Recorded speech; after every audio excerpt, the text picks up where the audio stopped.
성경 말씀은 여러분 교재에 있습니다. 에베소 6장 12절과 요한복음 10장 10절입니다.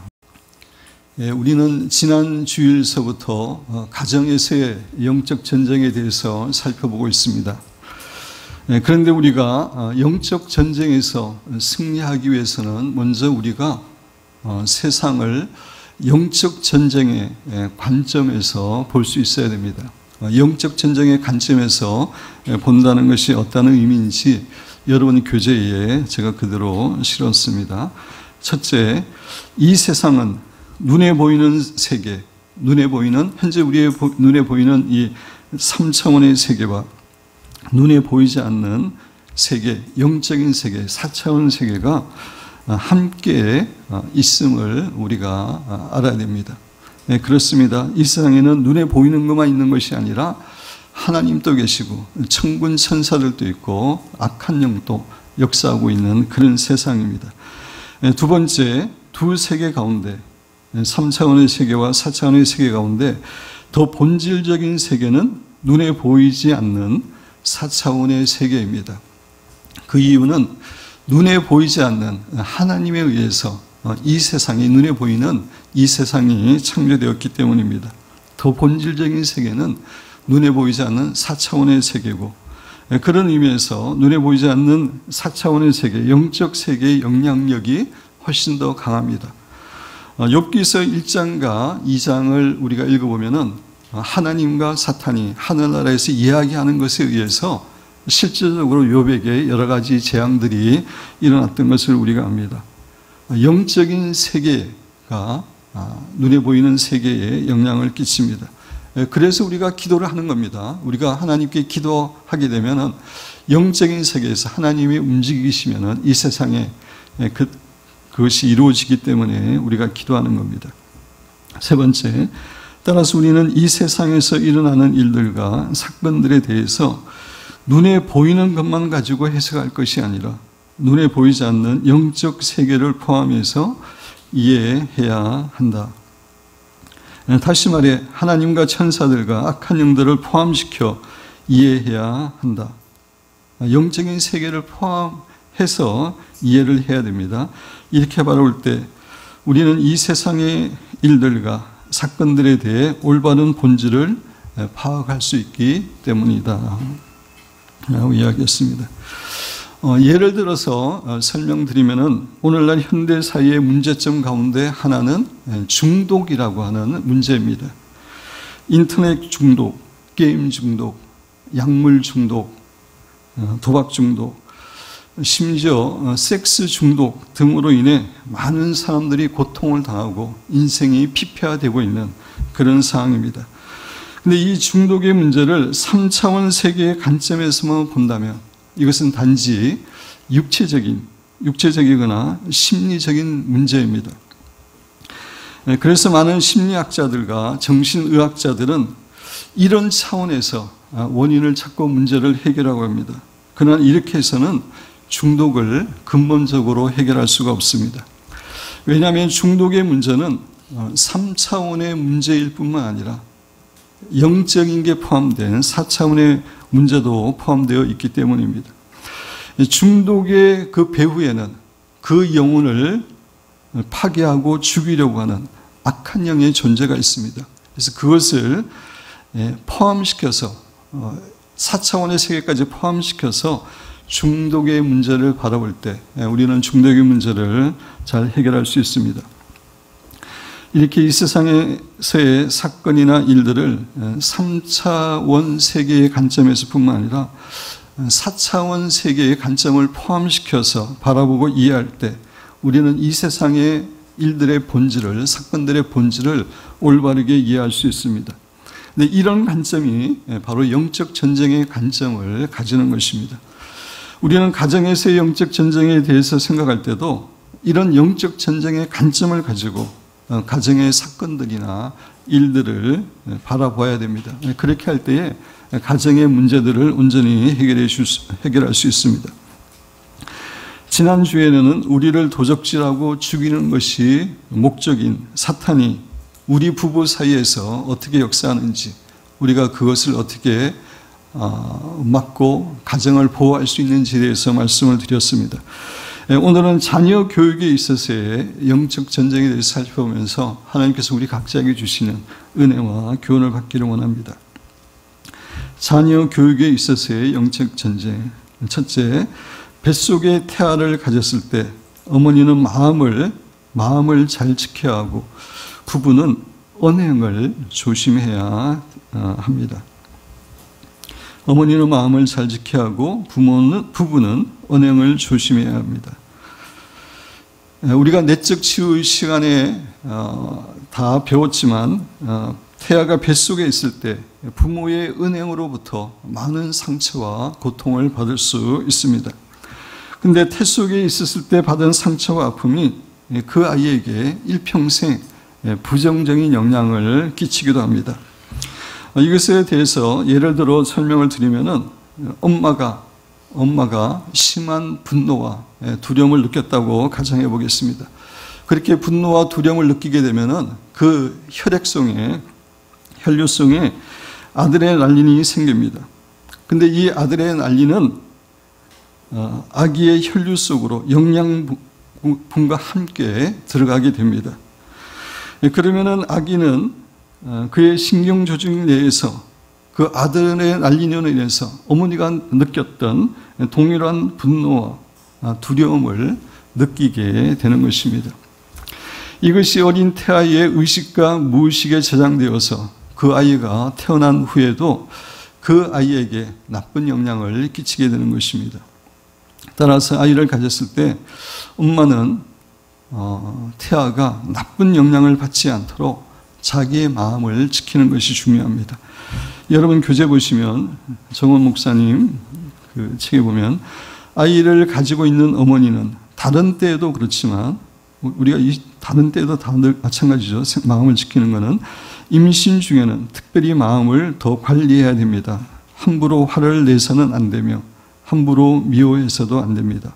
두려워해서도 안 되며 판단을 해서도 안 되고 원망과 불평을 입 밖에 내어서도 안 됩니다. 그것은 아이에게 바로 영향을 주기 때문입니다. 어머니는 태아의 영적 느낌을 잘 인식해야 됩니다. 영적으로 민감해야 된다는 거죠. 태아의 상태에 대해서. 태아에게 어떤 공격도 가지 않도록 대적하고 결박해야 됩니다. 태아를 공격하는 악한 영의 세력을 결박하고 대적해야 된다는 겁니다. 두려움의 영을 대적하고 분노의 영을 대적하고 근심의 영을 대적해서 태아가 안전하게 거하도록 해야 합니다. 그래서 부부는 정말 언행도 임신했을 때 언행도 참으로 중요합니다. 예를 들어서 부부 싸움을 하면서 부부가 서로 심하게 욕을 하고 비난했을 경우 태아는 그것을 통해서 많은 상처와 아픔과 고통을 받게 됩니다. 그리고 부모가 태아를 좋아하거나 하지 않는 것도 영향을 미칩니다. 예를 들어서 남자아이를 원했는데 여자아이가 태어났을 경우, 아니 반대로 여자아이를 원했는데 남자아이가 태어났을 경우 이것에 대해서 불평하거나 원망하게 되면은 그 태아에 있는 아이가 영적으로 듣는 겁니다. 듣고 그 아이에게 부정적인 영향을 끼칩니다.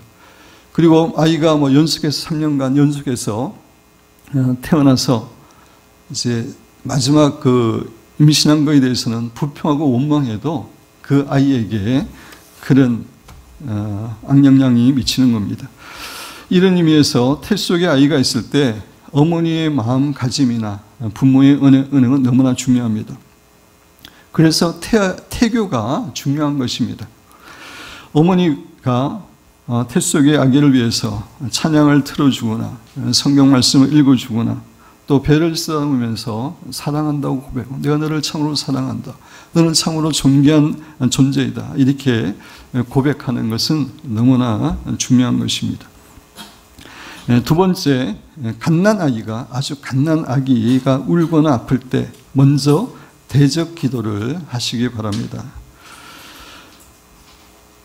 제가 오늘 설교의 서두에서 우리가 가정에서의 영적 전쟁을 치를 때 영적 전쟁의 관점에서 모든 것을 바라보는 것이 중요하다고 말씀을 드렸습니다.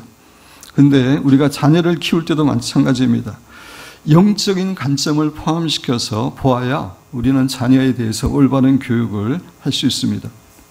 정원 목사님의 글을 보도록 하겠습니다. 어른들은 졸리면 자면 되지 왜 아이들은 잠투정을 할까 하고 생각하지만 아이들은 잠을 자는 것이 어려울 때가 많이 있습니다.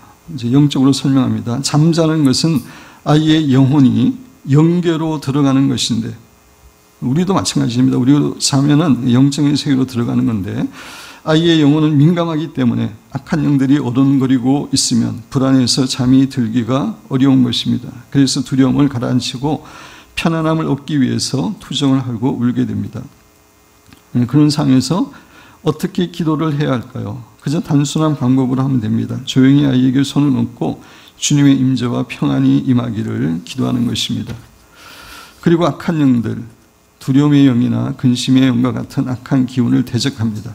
아이가 놀라지 않도록 조용하게 차분한 의지로 악한 영을 결박하고 대적하면 됩니다.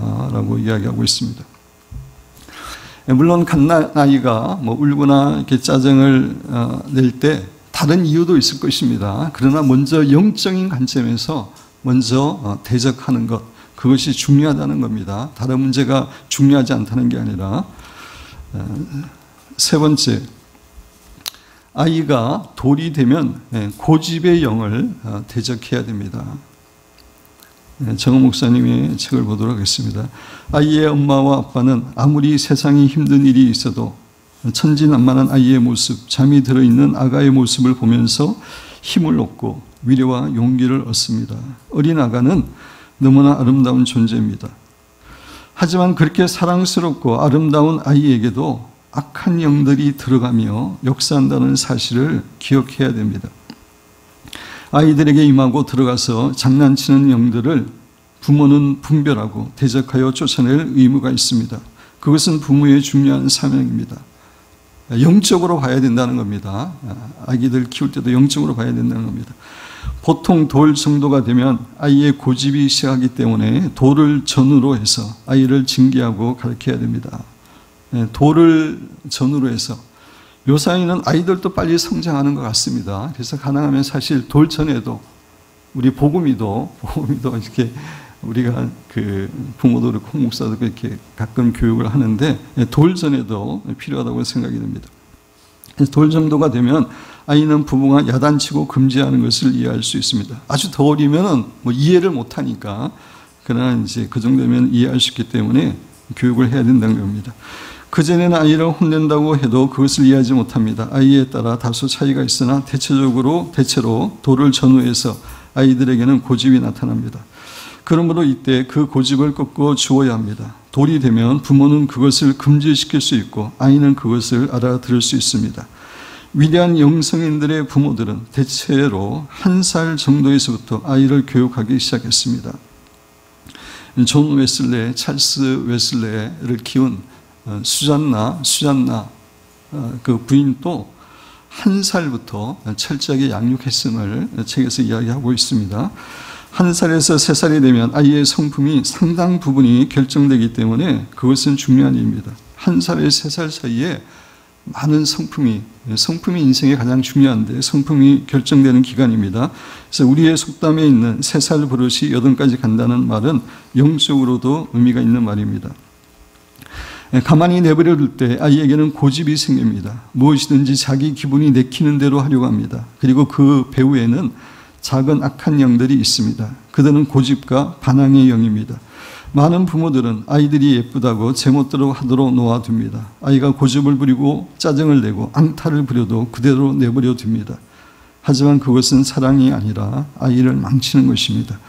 1살에서 3살까지 순종을 배우지 못한 아이들은 평생 불순종하고 고집을 부리며 살 가능성이 많이 있습니다. 어떤 아이들은 성질이 아주 강합니다. 그들은 자신이 원하는 것이 이루어질 때까지 악을 쓰고 울어댑니다. 그러한 것은 아주 좋지 않은 것입니다. 그렇게 악을 쓸 때에 악한 영들의 기운이 나오며 그들을 사로잡게 됩니다. 그것을 내버려 두면 아이의 안에 집착과 고집과 지배의 영들이 자리를 잡게 됩니다. 그때는 정말 매가 필요한 때입니다. 그래서 자녀를 키울 때도 영적인 관점에서도 포함해서 자녀를 봐야 됩니다. 그래서 그런 영들이 계속해서 아이들 안에 자리 잡지 못하도록 영향을 미치지 못하도록 대적하고 보호하는 것, 당연히 부모의 역할입니다. 네 번째, 아이를 징계할 때 결코 분노해서는 안 됩니다. 아이에게는 징계가 필요하죠. 아까 저도 말씀드린 대로 그런 악한 영들이, 고집의 영이나 뭐 이런 그 악한 영들이 아이들에게 역사하는 영들이 역사하기 때문에 이제 때로는 징계를 해야 됩니다.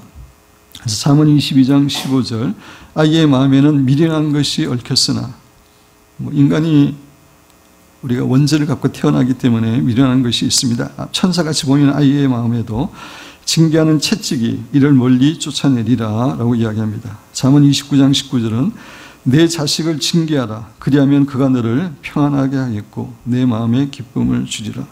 성경에서는 자녀를 징계해야 됨을 필요할 경우에 교훈하고 있습니다. 근데 우리가 자녀를 징계할 때 결코 분노해서는 안 됩니다.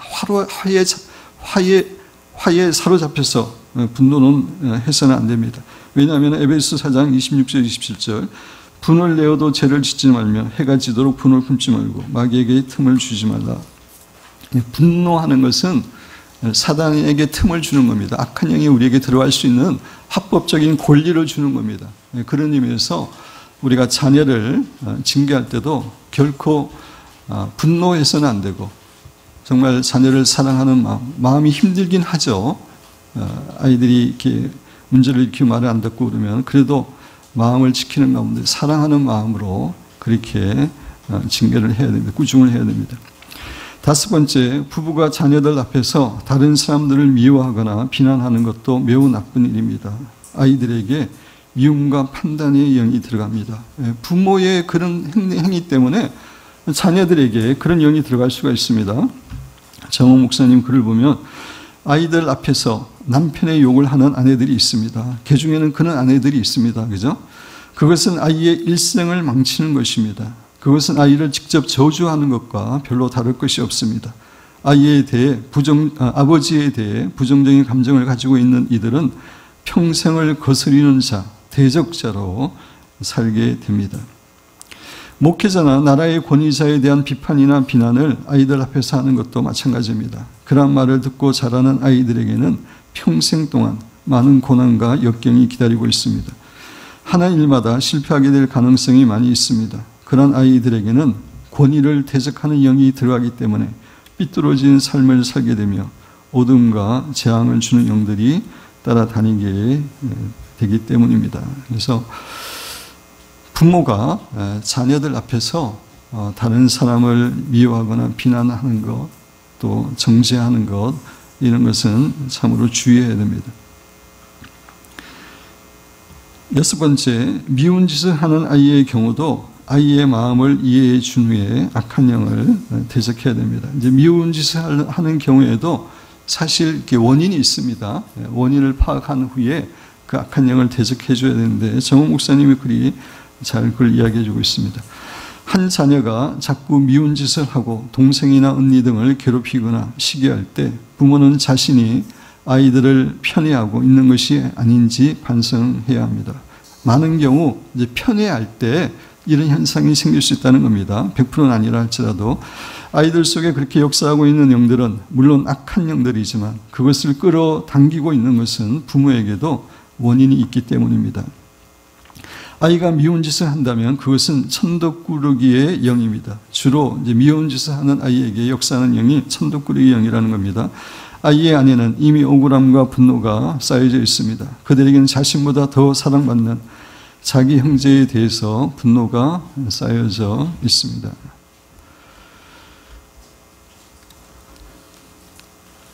그 다음 내용을 생각하면서 우리 같이 한번 읽어보도록 하겠습니다.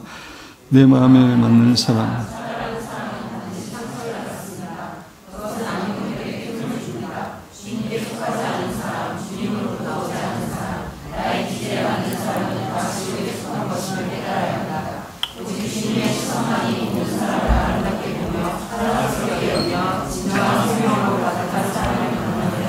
네, 사랑이라고 할지라도 다 주님께 속한 사랑, 주님께로부터 오는 사랑이 아닐 수 있습니다. 우리의 육신으로, 우리의 생각으로 하는 사랑은 사랑한다고 하지만 사실은 자녀에게 별로 도움이 되지 않는 사랑입니다. 그래서 사랑도 주님께로부터 오는 사랑을 해야 된다고 하는 그런 의미입니다. 계속 읽겠습니다.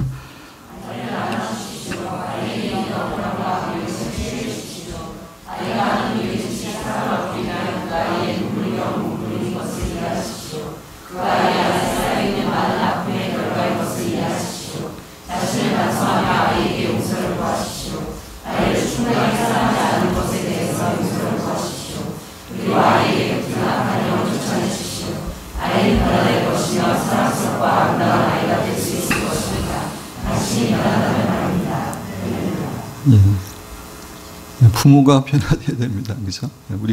우리가 변화해야 돼요. 자녀들을 위해서. 7번째, 아이들이 보는 책이나 하는 게임을 선별해 줘야 됩니다.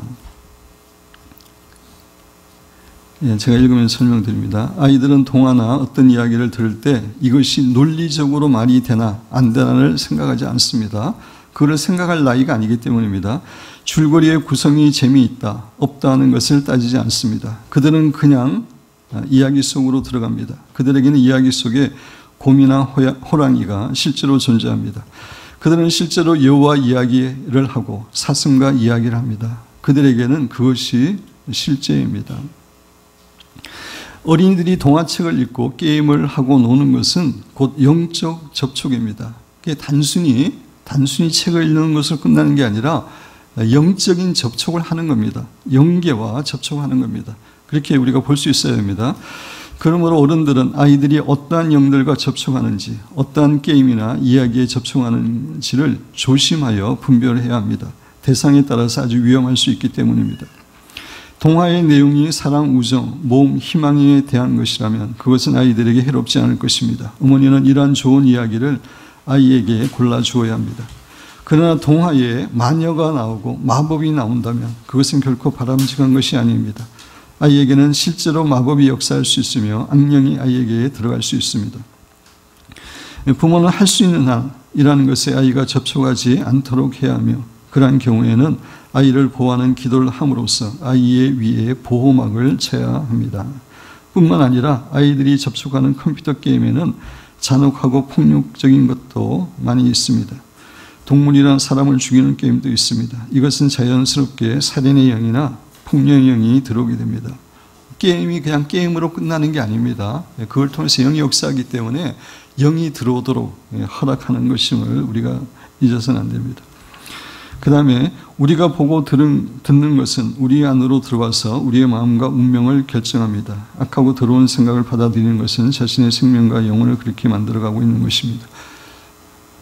보고 듣는 것이 정말 영향을 끼친다는 겁니다. 우리가 자녀를 교육할 때도 그것을 생각하고 키워야 됩니다.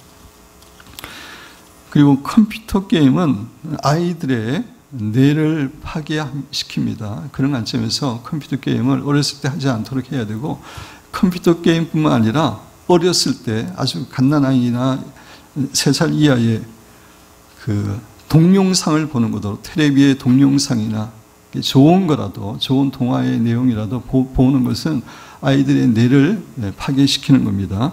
손매남, 뇌를 알면 행복이 보인다. 제가 2, 3년 전에 우리 아기들 부모님에게 다 이렇게 드렸는데 거기에 나오는 내용이죠. 같이 한번 읽어보겠습니다. 문제는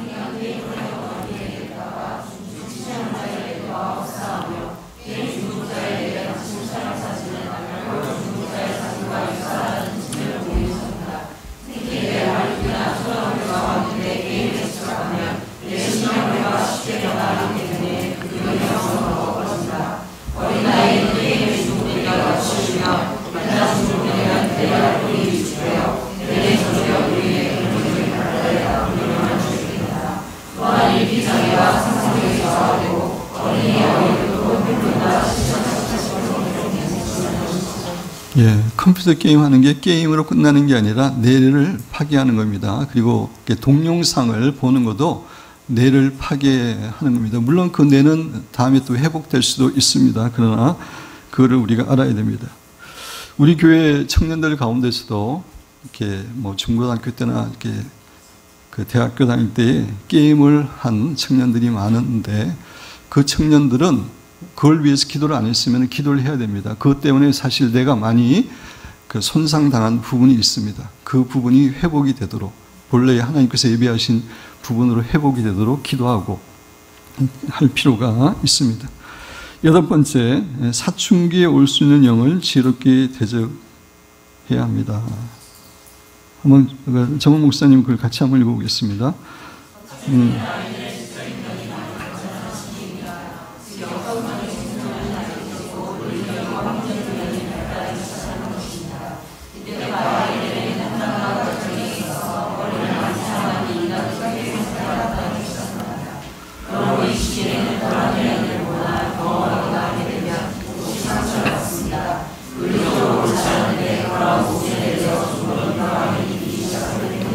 예, 사춘기가 된다는 것은 이제 영적인 것에서 이성적인, 논리적인 그런 기능들이 이제 발휘하게 되므로, 논리적으로 옳지 않을 때, 모순된 일을 볼 때 이제 민감하게 되고 이제 그렇게 될 수 있다는 겁니다. 어떻게 해야 되는지 같이 읽어보겠습니다. 사춘기 시에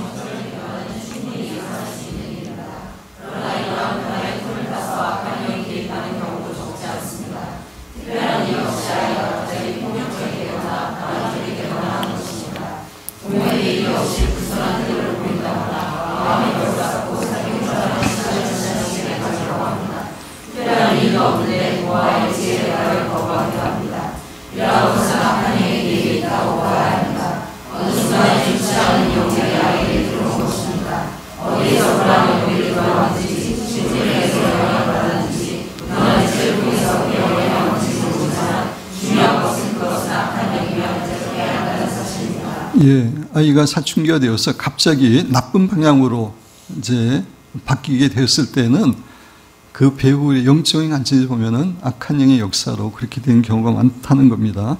그래서 우리가 대적해야 된다는 건데, 대적하는 기도 우리가 믿음으로 같이 한번 해보겠습니다. 지금 우리 아이를 하나 좀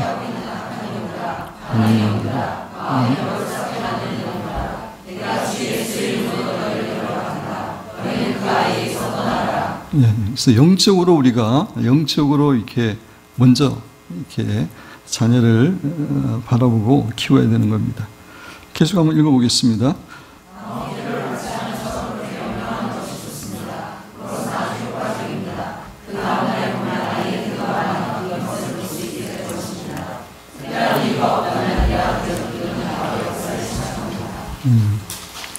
그래서 부모가 이제 자녀가 사춘기가 될 때에 영적으로 잘 바라보면서 대적 기도를 해주면은 자녀가 이런 사춘기의 어려움을 겪지 않고 지나가게 할 수 있습니다.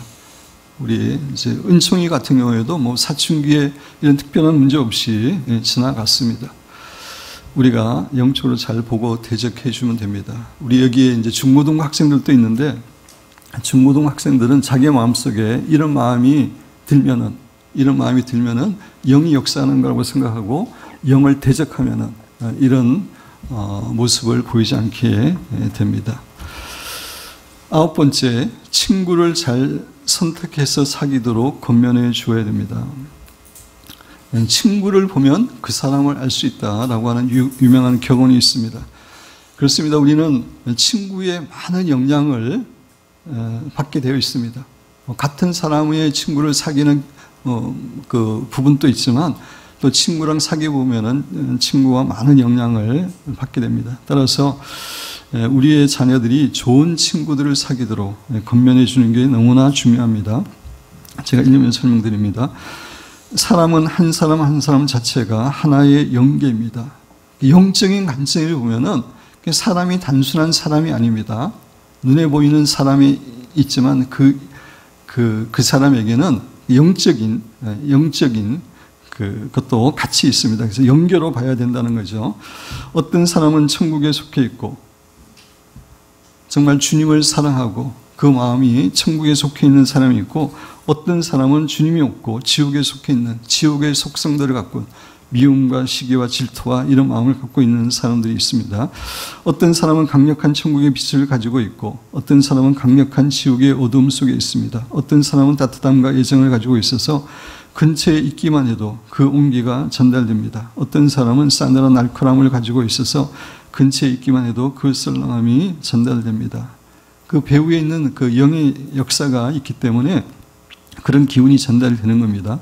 어떤 이런 말을 할 때 주님에 대한 애정과 그리움이 가득 포함되어 있으며 항상 천국의 기쁨을 구합니다. 어떤 이런 말을 할 때 오직 자신을 드러내며 세상의 영광을 구하고 자기의 만족만을 구합니다.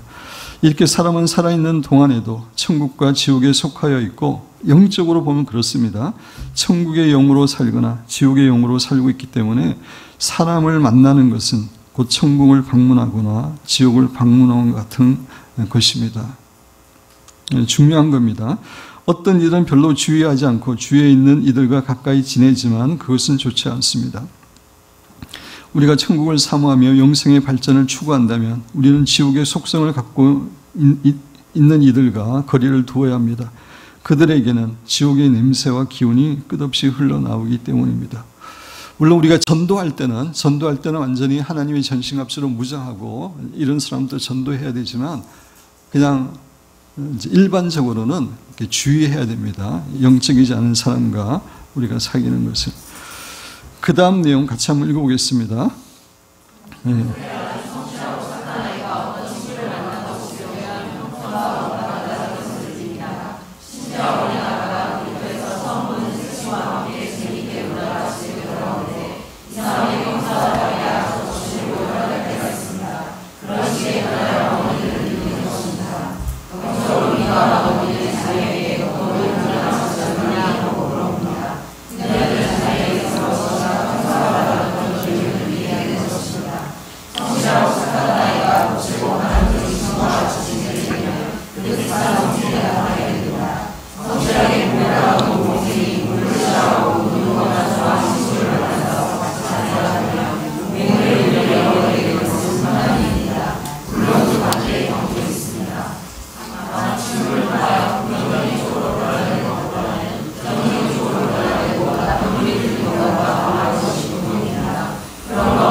그 다음에 있는 내용은 집에 가서 읽어보시기 바랍니다. 오늘은 예배가 12시 반에는 마쳐야 되기 때문에 왕의 제정 세미나 강의 때문에 제가 그거는 읽어보지 않겠습니다. 친구에 대한 기준 우리 두 가지 같이 읽어보겠습니다.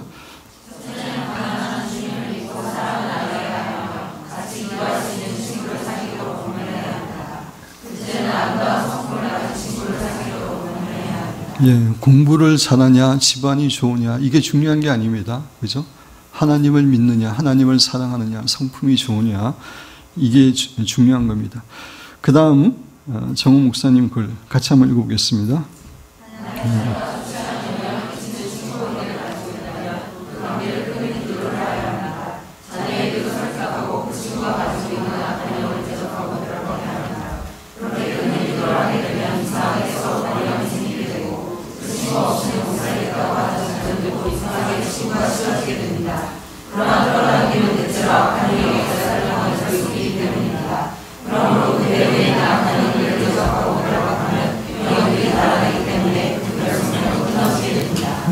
자녀들이 혹시나 잘못된 친구를 사귀어 있으면은 영적으로 대적하면은 그래서 자녀가 해방됩니다. 10번째, 부모의 악한 유전이 자녀에게 흘러가지 않도록 주님의 이름으로 끊어줘야 됩니다. 이 부분에 대해서는 내적 치유 시간에 제가 많이 이렇게 말씀을 드렸습니다. 그렇습니다. 자녀들은 부모의 육체적인 그런 외적인 모습뿐만 아니라 사실은 정신적인, 영적인 그런 부분을 유전받는 경우가 많이 있습니다. 때로는 그것들을 통해서 영이 흘러내려오는 경우가 많이 있습니다. 그래서 부모들은 그 영을 대적하고 잘못된 유전의 것을 끊어주는 게 필요합니다. 이 부분은 제가 많이 말씀드렸기 때문에 또 앞으로 기회가 되면은 또 말씀드릴 기회가 있기 때문에 읽어보지 않겠습니다. 11번째, 자녀의 잘못된 소울 타이, 영적 결합이라고 할 수 있죠. 소울 타이를 끊어야 됩니다. 이거에 대해서도 제가 여러분에게 소울 타이에 대해서도 강의를 했었습니다.